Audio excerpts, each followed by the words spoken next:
अस्मद्गुरुभ्यो नमः। श्रीमते रामानुजाय नमः।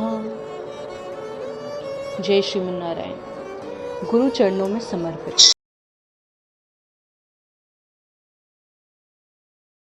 श्री कुलशेखर अवतार चरित भारतवर्ष के नैऋत्य कोण में केरल नामक एक सुंदर प्रदेश में कुटुटपुरी नामक दिव्य नगरी है। यहाँ दृढ़व्रत नामक भागवत भक्तिपरायण धर्मात्मा क्षत्रियों में श्रेष्ठ बलवान कीर्तिवान राजा रहते थे। उनके पुत्र के रूप में कुंभ मास शुक्ल पक्ष पुनर्वसु नक्षत्र में दशमी तिथि को भगवान के कौस्तव मणि के अंश श्री कुलशेखर आलवार ने अवतार लिया। आगे चलकर भगवान श्री राम की तरह सत्व गुण युक्त राजा कुलशेखर धर्म पूर्वक राज्य का कार्य करते हुए प्रजा का पुत्रवत पालन करने लगे। तत्पश्चात श्री विश्वक्सेन जी ने राजा कुलशेखर को पंच संस्कारों से संस्कृत किया और सर्वथों का उपदेश दिया। श्री विश्वक्सेन जी के पूर्ण अनुग्रह से राजा कुलशेखर और भी धर्मपरायण और ज्ञान संपन्न हो गए। राजा कुलशेखर ने ममता से बंधे हुए मनुष्य मित्र धन का मनः पूर्वक त्याग करके भगवान श्री राम जी की शरणागति की ओर कैंकर्य पूर्ण से राज्य का कार्य करने लगे। एक बार श्री रंगनाथ भगवान का वैभव महात्मा श्रवण करने पर उन्होंने श्रीरंग धाम में जाकर वहीं नित्य निवास करने का निश्चय कर लिया और वैसी घोषणा राज्य में करवा दी। यह सुनकर मंत्रियों को बड़ा दुख हुआ कि अगर राजा यहाँ से चले गए तो यह राज्य कौन चलाएगा। इस भावना से उन्होंने वहां के श्री वैष्णवों को बुलाकर निवेदन किया कि आप कुछ भी उपाय कर यह यात्रा स्थगित कर दें। जब राजा श्रीरंग धाम के लिए प्रस्थान करने लगे तो सभी वैष्णव महात्मा राजा के सामने आए। भगवान की सेवा से भी बढ़कर भागवतों की सेवा है, यह जानने वाले राजा ने यात्रा स्थगित करके भागवतों का आदर सत्कार किया, तदीय आराधना कराया, श्रीपाद तीर्थ लिया। इस प्रकार प्रतिदिन आने वाले श्री वैष्णवों का स्वागत करने वाले राजा की रंगधाम की यात्रा प्रतिदिन रुकती चली गई। श्री वैष्णवों का कैंकर्य करते हुए उनके अधीन रहकर बहुत समय तक राजा कुलशेखर ने अपनी प्रजा का पुत्रवत पालन किया। राजा कुलशेखर ने श्री वेंकटाचल का महात्म्य सुनकर भगवान श्री वेंकटेश से प्रार्थना की कि मैं आपके मंदिर में सोपान बनकर रहूं। श्री कुलशेखर आलवार ने लोक कल्याणार्थ मुकुंद माला स्तोत्र की रचना की। उक्त प्रकार से राजा कुलशेखर ने बहुत समय तक पृथ्वी पर शासन किया।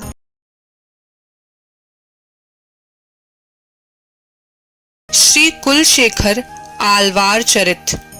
महात्मा श्री कुलशेखर वेद तुल्य श्री वाल्मीकि रामायण की कथा प्रतिदिन सुनते थे।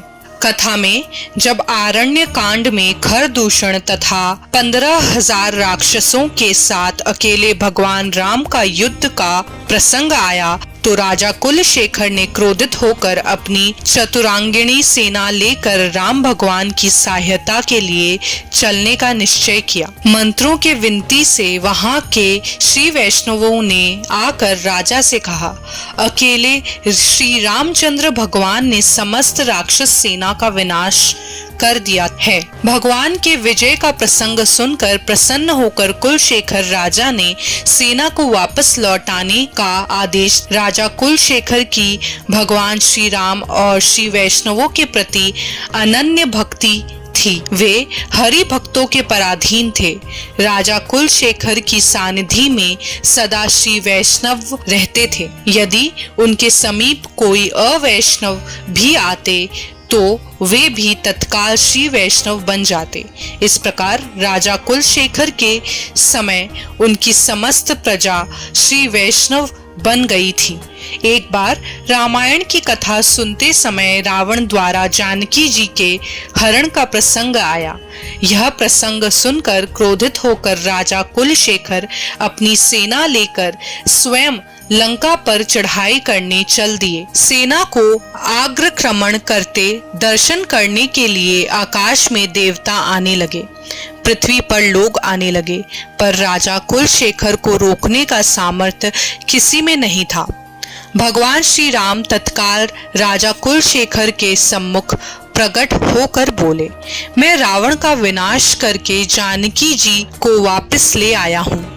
ऐसा कहकर भगवान ने लक्ष्मी जी और जानकी जी को भी उनके सम्मुख उपस्थित कर दिया। राम, लक्ष्मण और माता जानकी जी के दर्शन करके राजा कुलशेखर प्रसन्न हुए और अपनी सेना को लेकर लौट आए।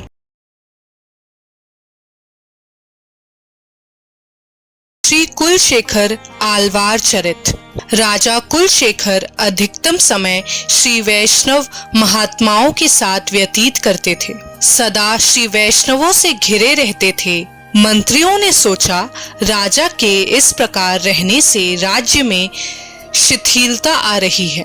यह सोचकर मंत्रियों ने राजा को समझाने का प्रयत्न किया। राजा ने मंत्रियों की यह बात अस्वीकार करके कहा कि श्री वैष्णव मेरे प्राण हैं, मैं उनसे विमुख नहीं हो सकता। यह सुनकर मंत्री गण और कुछ उपाय सोचने लगे। एक बार राजा के आभूषण चोरी हो गए। मंत्रियों ने श्री वैष्णवों पर आक्षेप लगाया।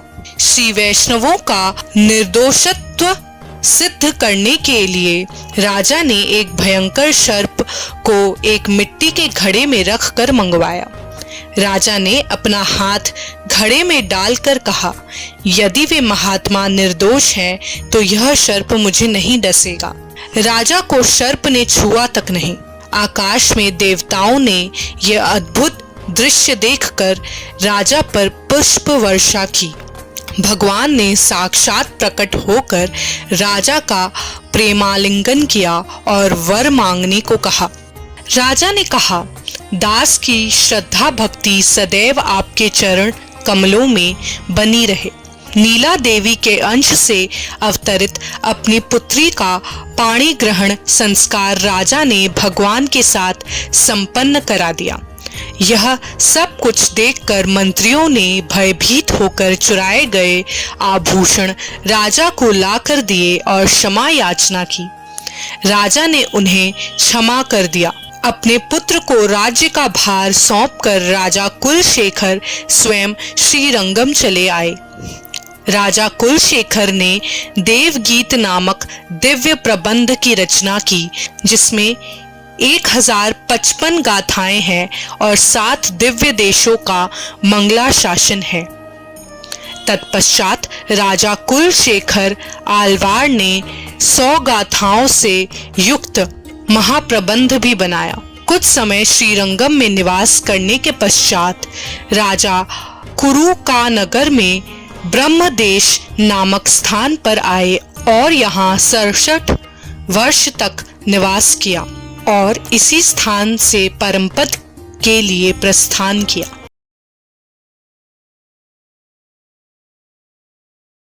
श्री विष्णुचित्त स्वामी का पार्दुभार्व। केरल प्रदेश के पूर्व भाग में समुद्र तट पर स्थित चोल देश के पांड्य प्रदेश में ध्वनिपुर नामक महादिव्य देश में श्री विष्णुचित्त स्वामी जी अवतरित हुए। यहाँ श्री वटपत्रशायी विष्णु भगवान का दिव्य देश है। यहाँ अग्र शिक्षा वाले मुकुंदाचार्य नामक एक भगवत प्रिय श्रेष्ठ महात्मा और उनकी पत्नी पद्मा निवास करते थे। क्रोधन नामक संवत्सर में ग्रीष्म ऋतु ज्येष्ठ शुक्ल पक्ष स्वाति नक्षत्र रविवार के दिन इन पति पत्नी को विष्णुचित्त नामक पुत्र रत्न की प्राप्ति हुई।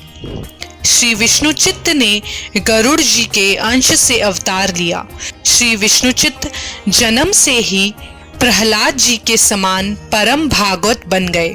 उन्होंने विचार किया कि किसी प्रकार का कैंकर्य किए बिना श्री वैष्णवों की कोई विशेषता नहीं रहती।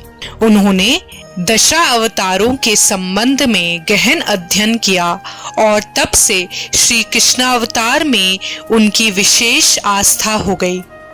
श्री विष्णुचित्त स्वामी जी वृंदावन में भगवान के नित्य लीलाओं का अनुसंधान कर और कैंकर्य करके श्री धनवीपुरी में आ गए।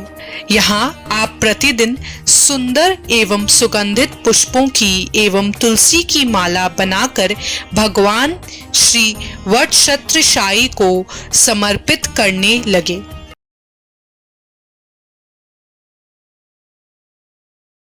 श्री विष्णुचित्त स्वामी का प्रादुर्भाव। धनवीपुर की उत्तर दिशा में वल्लभ देव नामक राजा राज्य करते थे। एक बार एक ब्राह्मण ने राजा से कहा, वर्षा काल सुख पूर्वक व्यतीत करने के लिए वर्ष के 8 महीने सामग्री जुटानी चाहिए। रात्रि सुख पूर्वक व्यतीत करने के लिए दिन में ही प्रबंध कर लेना चाहिए। वृद्धावस्था सुख पूर्वक बिताने के लिए यौवनावस्था में ही व्यवस्था कर लेनी चाहिए। वैसे ही परलोक के लिए जन्म से ही प्रयास करना चाहिए। राजा ने सोचा, संसार में 2 प्रकार के विषय हैं, दृष्ट और अदृष्ट। फिर भी दृष्ट ही अदृष्ट का साधन है। दृष्ट के लिए मुझे कोई प्रयास नहीं करना है, अतः अदृष्ट के लिए मुझे प्रयास करना चाहिए। किंतु देवता अनेक हैं, उनमें मोक्ष देने वाले कौन हैं? यह प्रश्न राजा ने अपने राजपुरोहित से पूछा। राजपुरोहित ने विद्वानों की सभा बुलाकर वैदिक सिद्धांत अनुसार परतत्व का निर्णय कराया जाए ऐसा कहा। राजा ने सभा का आयोजन करके परतत्व निर्णय करने वाले विद्वान के लिए विशेष पुरस्कार भी रखा। बहुत दिनों तक शास्त्रार्थ चलता रहा, परंतु कुछ भी निर्णय नहीं हो पाया। भगवान ने भट्टनाथ स्वामी जी को स्वप्न में आदेश दिया कि वे जाकर परतत्व का निर्णय करें। भगवान के आदेश से जब भट्टनाथ स्वामी जी पधारे तो राजपुरोहित ने वेद शास्त्रहीन, ज्ञानहीन, शूद्र व्रत कहकर उनका सत्कार नहीं किया। राजा ने राजपुरोहित की बात नहीं मानकर भट्टनाथ स्वामी जी की पूजा करके उनसे परतत्वोपदेश की प्रार्थना की। भट्टनाथ स्वामी जी ने श्रुति, स्मृति, इतिहास, उपवरहण ग्रंथों के प्रमाण देकर श्रीमन नारायण ही परतत्व है यह सिद्ध करके घोषित किया। उसी समय जो विजय स्तंभ बंधा हुआ था वह टूटकर गिर पड़ा। भट्टनाथ स्वामी जी के हृदय में भगवान विष्णु के लिए अपार श्रद्धा देखकर उन्हें विष्णुचित्त नाम से अभिहित किया गया।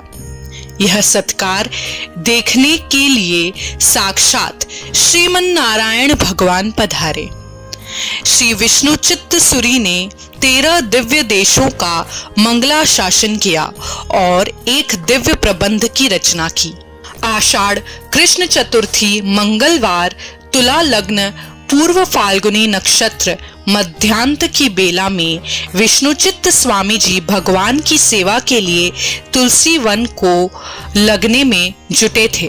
जमीन खोदते समय जमीन के भीतर से एक सौंदर्यमयी बालिका निकली। सीता के समान बालिका को पाकर विष्णुचित्त स्वामी जी अपने आप को जनक जी के समान भाग्यवान मानने लगे।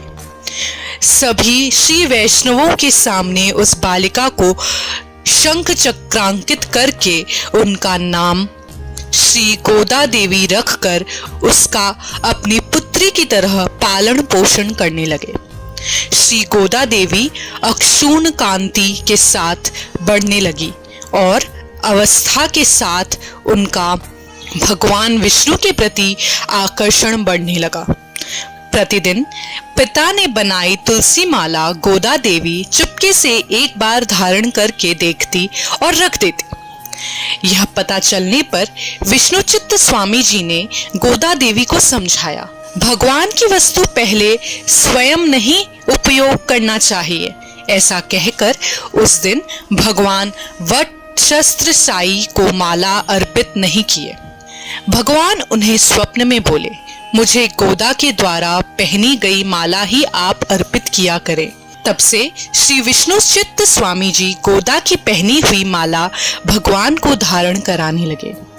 गोदा देवी भगवत प्राप्ति के लिए धनुर्मास का व्रत करके श्री कृष्ण तत्व का अनुसंधान करने लगी। गोदा देवी बड़ी होने लगी। श्री विष्णुचित्त स्वामी जी को गोदा के विवाह की चिंता होने लगी। उन्हें चिंतित देखकर गोदा देवी बोली, भगवान को छोड़कर दूसरे के साथ मैं विवाह नहीं कर सकती। यह सुनकर विष्णुचित्त स्वामी जी ने गोदा देवी को 108 दिव्य देशों के भगवान के चरित्र श्रवण कराए और फिर स्वयंवर का आयोजन किया। स्वयंवर में सभी 108 दिव्य देशों के भगवान पधारे। गोदा देवी ने श्री रंगनाथ भगवान को पति रूप में वरण किया। गोदा देवी ने 2 दिव्य प्रबंधों की रचना की, जिनमें 173 गाथाएं हैं। इस प्रकार प्रपन्नामृत का 90वां अध्याय समाप्त हुआ। जय श्रीमन्नारायण।